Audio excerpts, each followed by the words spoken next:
বাংলাদেশ এখন সন্ত্রাসের দেশ, চাঁদাবাজির দেশ, হত্যাকাণ্ডের দেশ, অবৈধ ক্ষমতা দখলকারীর হাতে বাংলাদেশ আজকে সেই সুনাম সম্পূর্ণভাবে নস্যাৎ হয়ে গেছে। বাংলাদেশ এখন ধ্বংসের পথে। সারা বাংলাদেশ এখন চলছে জেলা উপজেলা ইউনিয়ন পর্যন্ত মামলা দিয়ে হয়রানি করা হবে অথবা আগুন দিয়ে পুড়িয়ে দেওয়া হবে। এই দুটি কাজই তারা করতে পারে। বাংলাদেশে কারো কথা বলার অধিকার নাই। কোনো সংবাদপত্র অথবা টেলিভিশন কেউ কোনো নিউজ দিতে পারবে না। চরম মানবাধিকার লঙ্ঘনের মধ্যে দিয়ে বাংলাদেশটা চলছে।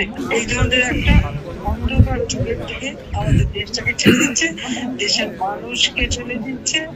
আশ্রয়ের মাধ্যমে যাদের পরিবার ঘর দিয়েছি সেগুলো দখল করে দিচ্ছে।